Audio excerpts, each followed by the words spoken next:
한 해 거둔 추수를 감사하는 풍습은 전 세계 어느 민족에게나 다 있는 축제입니다.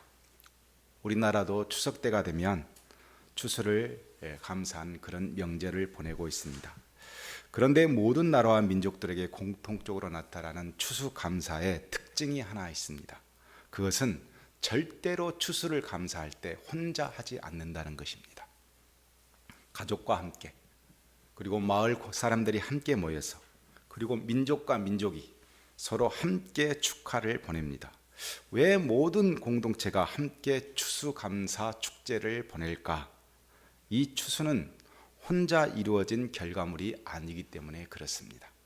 하나님이 도우셨고, 그리고 내 옆 사람이 나를 도와주어서 이 추수가 생겼고, 내 가족들이 힘을 합쳐서 노력하고 또 힘을 보태서 퇴적되어진 결과물이기 때문에 우리는 절대 혼자 추수를 감사하지 않고 함께 모여서 추수를 감사하는 그런 문화가 생겼습니다.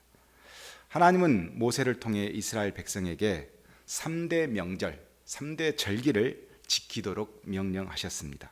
그 절기는 유월절, 맥추절, 그리고 수장절입니다. 그런데 참 이상한 것은 이 3대 모든 절기는 이스라엘 백성들의 추수와 관련이 있다는 것입니다. 먼저 유월절은 이스라엘 백성들이 보리 수확을 할 그 시기에 유월절을 보내게 되어 있고, 그리고 맥추절은 밀을 수확하는 그 시기에 맥추절을 보내게 되어 있습니다. 그런가 하면 수장절은 가을 과일을 수확하는 그 시기에 또 수장절이 있습니다. 그러니까 하나님은 이스라엘 백성의 모든 절기, 명절은 항상 추수와 연관되어서 그 명절을 지키도록 그렇게 제정하신 것입니다. 왜 하나님은 모든 절기를 제정하실 때 이렇게 추수와 관련되어서 제정하셨을까? 그것은 내가 열심히 노력해서 얻은 이 결과물들이 결코 그냥 보낼 것이 아니라 반드시 의미를 부여한다는 것을 우리에게 가르쳐 주시는 것이고, 그 의미를 부여할 때는 혼자 그 의미를 독식하는 것이 아니라 내 이웃과 하나님 앞에서 함께 그것을 보냄으로써 결국 하나님께 영광을 돌리고 이웃과 함께 나눔으로써 이 의미를 더욱 값지게 하기 위해서 하나님은 항상 명절을 주실 때는 추수와 함께 주신 것입니다. 따라서 그리스도인들이 추수를 감사할 때는 내가 하나님께만 감사해야 되겠다 이런 것이 아니고 항상 이웃과 나누는 것도 곁들여서 함께 해야만 진정한 추수감사가 되는 것입니다. 오늘 본문을 통해 하나님은 우리에게 어떤 감사를 주셨고 어떤 축제를 하기를 원하시는가를 살펴보고 우리의 복된 추수감사들을 하나님께 영광 돌리고 믿음의 공동체 안에서 함께 나누려고 합니다. 오늘 본문은 모세가 죽기 직전 이스라엘 백성들을 재교육하는 과정에서 첫 열매를 하나님께 드리는 이 추수감사를 설명한 내용으로 기록되어 있습니다. 우리가 먼저 주목해야 할 내용은 2절입니다. 2절에 보면 토지의 모든 소산의 만물을, 즉 첫 열매를 거둔 후에 그것을 가져다가 광주리에 담고 내 하나님 여호와께서 그의 이름을 두시려고 택하신 곳으로 그것을 가지고 와서 제사를 드리라, 이렇게 되어 있습니다. 추수감사는 반드시 아무 데서나 드리는 것이 아니고 하나님께서 택하신 곳, 즉 성막이 있고 법궤가 있는 곳 예루살렘에 와서 추수를 감사하도록 그렇게 명령하셨습니다. 왜? 쉽게 자기 마을에서 드릴 수 있고 공동체 안에서 드릴 수 있는데 굳이 예루살렘까지 와서 추수감사를 하게 하셨을까? 그것은 우리만 추수감사를 하는 것이 아니고 이방 사람들도 추수를 감사한다는 것입니다. 그런데 이방 사람들의 추수감사는 이스라엘 사람과 다르게 다른 신에게 감사하거나 굉장히 자기들 즐기는 목적으로 추수를 감사하기 때문에 혹여 하나님을 떠나 그렇게 이방 사람들과 어울려서 추수를 감사하게 되어지면 추수감사를 주신 하나님의 정신이 흐려지고 퇴색되어지고 변질되어질까 봐 하나님은 반드시 하나님의 임재가 계신 곳, 그곳 앞에 와서 추수감사를 하도록 그렇게 명령하신 것입니다. 따라서 우리의 추수감사 예배와 제사는 이방인들이 가지고 있는 추수감사와 달라야 한다는 것입니다. 그러면 어떻게 다르게 추수감사를 드렸을까? 그 이후의 말씀들은 그 절차를 쭉 설명해 놓았습니다. 세상 사람들의 추수감사와 오늘 우리의 추수감사가 달라야 하는 그 모습은 어디에 있냐면 절차에 있습니다. 먼저 제사장이 역할이 있는데 봉헌자, 추수감사하려고 하는 봉헌자가 감사의 목적으로 첫 열매를 광주리에 담아 제사를 드리고자 가져오면 제사장은 그 사람 앞에서 그냥 드리는 것이 아니라 3절에 이렇게 먼저 나눌 수 있도록 합니다. 내가 오늘 당신의 하나님 여호와께 아뢰나이다. 내가 여호와께서 우리에게 주시겠다고 우리 조상들에게 맹세하신 땅에 이르렀나이다 라고 첫 열매를 추수감사하기 전에 먼저 그 말부터 서로 나누게 되어 있습니다. 여기에서 우리가 눈여겨봐야 할 단어는 언약입니다. 언약. 자, 감사하기 전에 뭐가 중요하냐면 하나님과 내가 언약 관계에 있기 때문에 감사한다는 거예요. 그냥 감사하는 게 아닙니다. 하나님께서 나에게 언약을 세우셨고 나는 그 언약대로 지금 살고 있고 그래서 하나님께 감사하는 것입니다. 만약 언약의 백성이 아니라면 하나님께 감사할 수 없습니다. 여러분이 굳이 이렇게 감사 예배를 드리려고 하는 것은 뭐냐면 여러분 스스로가 하나님과의 언약 관계에 있기 때문에 감사하는 겁니다. 따라서 추수감사의 가장 출발, 시작은 어디에 있냐면 나와 하나님은 언약 관계에 있다. 이 인식이 우리 머릿속에 있어야 진정한 추수감사의 시작이 되어진다 하는 것입니다. 이제 제사가 시작되어지면 제사장은 봉헌자가 가지고 온 그 첫 열매 광주리를 받아서 여호와 제단 앞에 놓습니다. 그리고 제사장은 5절부터 8절까지 과거에 역사하신 하나님의 능력을 쭉 그 봉헌자에게 설명해 줍니다.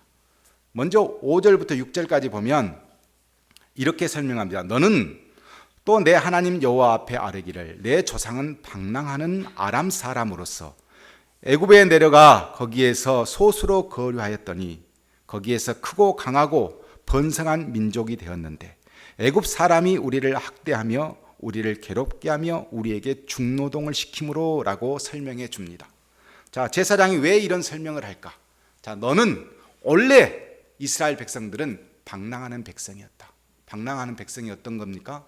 이곳에도 정착하지 못하고 저곳에도 정착하지 못하고 오늘 여기에 있으면 내일은 저곳으로 이동하는 그런 민족을 말합니다. 그런 민족이 겨우 찾은 곳이 있었는데 그것이 애굽 땅이었습니다.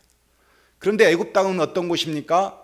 노예 생활을 할 수밖에 없는 땅이었습니다. 그곳에서 학대를 받고 중노동을 하며 괴로운 삶을 살아야만 했습니다. 저와 여러분은 어떤 사람이었습니까? 영적 고향이 없는 방랑자들이었습니다. 이곳에서 가서 내 영을 맡겨보고 저곳에서 내 영을 맡겨보기도 하는 그런 방랑자였는데 하나님께서 그런 방랑자를 오늘 이곳에 불러주신 겁니다. 그래서 하나님께 감사할 때 과연 나는 어떤 사람이었는가 하나님께서는 묻고 계시고 그것을 알아야 한다는 겁니다. 우리는 영적 방랑자였는데 어디에 노예였냐면 세상의 노예였습니다. 돈의 노예가 되었고 거짓 신의 노예도 되어 보았고 세상에서 아무리 일을 하고 죽을 것 같은 힘을 써도 우리는 노예의 삶을 살아야 했습니다. 그래서 희망도 없었고 내일도 장담할 수 없는 그런 상태로 살았습니다. 그런데 7절과 8절에 보면 하나님께서 어떻게 행하셨는가를 다시 봉헌자에게 설명해 줍니다. 우리가 우리 조상의 하나님 여호와께 부르짖었더니 여호와께서 우리 음성을 들으시고 우리의 고통과 신고와 압제를 보시고 여호와께서 강한 손과 편팔과 큰 위엄과 이적과 기사로 우리를 애굽에서 인도하여 내시고 그랬습니다. 방랑자의 삶을 살할 수밖에 없었던 우리, 노예로 살 수밖에 없었던 우리를 하나님께서 바로의 권세를 꺾으시고 우리를 자유의 백성으로 삼아 주셨습니다. 인도하여 주셨습니다. 우리는 모두가 강한 신앙의 체험이 있든 없든지 상관없이 하나님의 특별하신 은혜를 따라서 각 개인에게 은혜를 베푸시고 큰 능력을 베푸셔서 여러분이 이렇게 교회에 와서 예배를 드릴 수 있는 자유인이 되었다는 겁니다. 자유인이 되었기 때문에 우리는 이 세상의 노예가 아닌 자유인으로 하나님 앞에 예배할 수 있습니다. 제사장은 첫 열매를 가지고 물질을 가지고 와서 하나님께 감사하려고 하는 그 봉헌자에게 무엇부터 이야기하냐면 과거에 네가 어떤 사람이었고 하나님께서 어떤 은혜를 베푸셔서 이렇게 예배 드릴 수 있는 존재가 되었는지를 먼저 생각해 보라는 겁니다. 그냥 와서 물질을 드려서 하나님 감사합니다 이렇게 할 것이 아니고 네가 감사를 드리게 되어진 근본적인 과거의 삶을 한번 되돌아보고 감사하라는 겁니다. 그래서 무작정 감사를 받지 않고 제사장은 네가 어떤 사람이었고 너는 어떻게 하나님의 은혜를 주셔서 이 백성이 되었는지를 설명해 준 다음 그 봉헌자의 광주리를 받게 되어집니다. 이렇게 제사장은 광주리를 받고 난 다음 이제 9절에 보면 이곳으로 인도하사 이 땅 곧 젖과 꿀이 흐르는 땅을 주셨다 이렇게 선포해 줍니다. 즉 과거에는 네가 이렇게 하나님의 은혜를 받았는데 지금 현재 지금 네가 서 있는 그 땅에서 가져온 그 열매, 지금 네가 비축해 놓고 있는 이 열매는 하나님이 주셨다라는 것을, 언약 관계에 계신 하나님이 주셨다라는 것을 다시 한번 가르쳐 줍니다. 내가 수고하고 내가 온통 힘을 쏟아서 얻어낸 결과물이 아닙니다. 하나님이 이미 약속해 주신 땅에서 얻은 결과입니다. 내가 머리를 잘 써서 이렇게 많이 광주리에 담아온 것이 아닙니다. 하나님께서 약속된 땅에서 그 언약 관계 안에 있는 것들, 그 약속대로 주신 겁니다. 그래서 지금의 소득 지위는 하나님의 인도하심과 살펴주심의 결과이기 때문에 우리를 우리 것이라 인정하지 않고 하나님 것이라 인정해서 가져온 것입니다. 나를 살리는 감사의 기적, 감사 행성이라는 제목의 이진희 작가가 쓴 글에 이런 내용이 나옵니다. 내 삶에 오는 형통과 권고, 행복과 불행, 건강과 질병, 성공과 실패 등 모든 것에는 의미가 있습니다. 세상에 그냥 일어나는 일은 없습니다. 아주 작은 일부터 아주 큰 일까지 모든 것에는 의미가 있습니다. 더 큰 것을 주기 위함일 수도 있고, 나의 그릇을 키우기 위함일 수도 있고, 나에게 쉼을 허락한 것일 수도 있고, 더 큰 도전을 하라는 것일 수도 있습니다. 아프고 괴로워도 감사한 태도를 유지하며 묵묵히 내가 할 수 있는 일을 행하고 있다면 하나님의 때에 하나님의 방법으로 하나님은 은혜를 주실 것입니다. 이런 글귀가 나옵니다. 지금 내가 존재하는 이 땅, 내게 주어진 이 소득, 어떤 현실에 주어졌든 간에 상관없이 하나님께서 주신 것입니다. 그래서 약속으로 주어진 지금의 이 현재의 땅의 수확을 우리는 감사할 수 있어야 합니다. 왜 제사장은 물질을 놓고 감사하는 것을 넘어 과거의 하나님의 어떤 권능, 지금 하나님께 주신 은혜, 이 모든 것을 선포하고 가르치려 했을까요? 그것은 감사의 시작도 끝도 하나님이라는 사실을 분명히 인식하고 와서 감사를 드리라는 것입니다. 감사에는 자기 것이 없습니다. 내 것이 있는 순간 감사가 되지 않습니다. 감사에는 현재만 존재하지 않습니다. 과거도 존재하고 현재도 존재하고 미래도 존재합니다. 감사의 발자취에는 과거, 현재, 미래가 모두 함께 공존합니다. 이것이 인정되어지고 내가 입술로 고백할 수 있는 마음이 생길 때 우리는 진정으로 하나님 앞에 광주리를 갖다 놓고 감사를 드릴 수 있는 것입니다. 이제 봉헌자는 여호와의 제단 앞에 제사장의 선포를 듣고 난 다음 준비한 첫 열매 앞에서 자신의 신앙을 고백하게 되어집니다. 10절에 이렇게 고백합니다. 여호와여, 내가 이제 주께서 내게 주신 토지 소산의 만물을 가져왔나이다. 이 만물은 첫 열매를 말하는데, 봉헌자는 제사장이 선포한 말씀에 따라 신앙을 고백하고 광주리에 가져온 첫 열매로 경배를 드리고 그 다음 빈 광주리를 받아 갑니다. 제사장이 설명한 모든 것을 인정하기 때문에 첫 열매를 드리는 것입니다.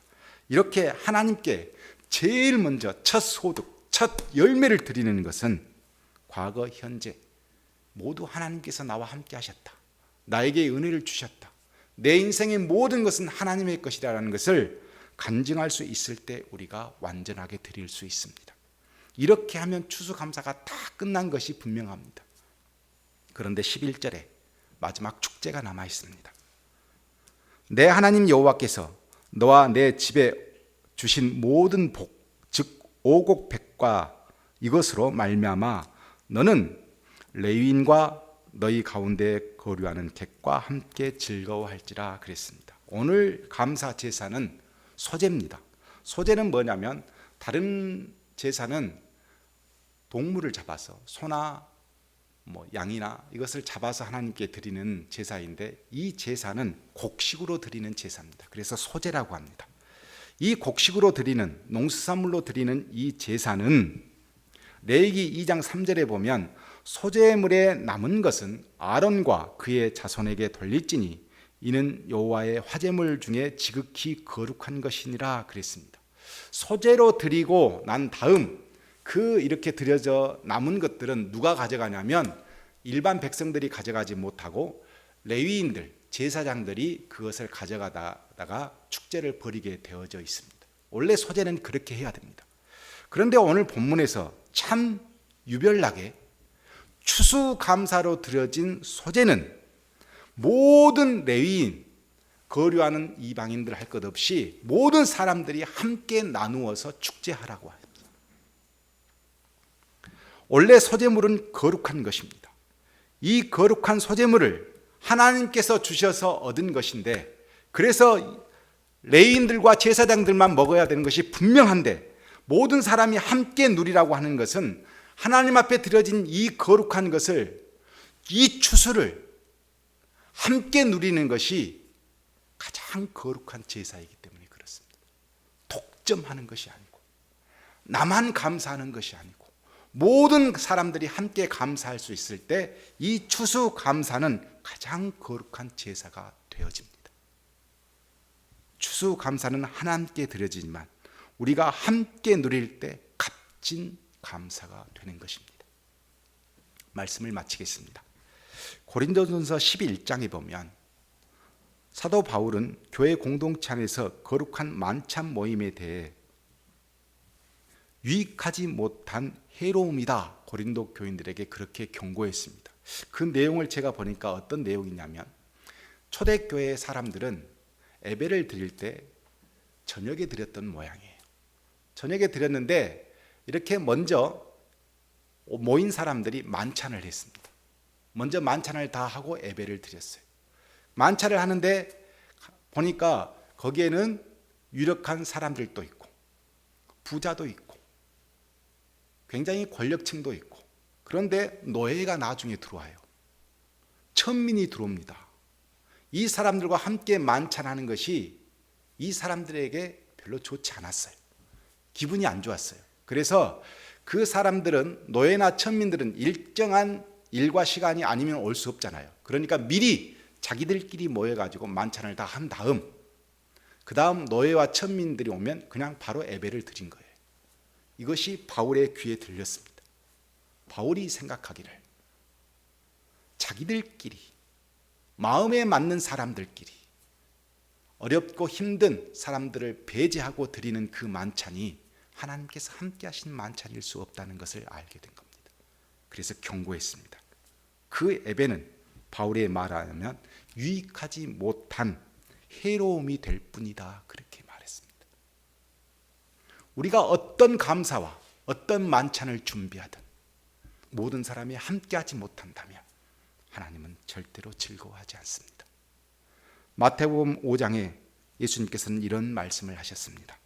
애물을 제단에 드리려다가 거기서 내 형제에게 원망 들을 만한 일이 생각나거든 애물을 제단 앞에 두고 먼저 가서 형제와 화목하고 그 후에 와서 애물을 드리라 라고 말씀하셨습니다.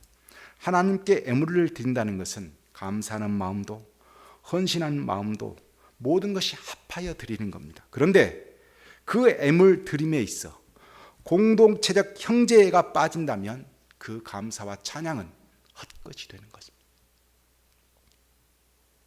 아무 무의미한 것입니다.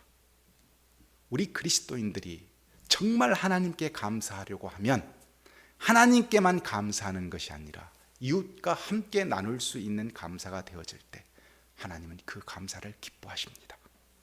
오늘 우리는 세상 중에 방랑하는 노예처럼 산 사람들입니다.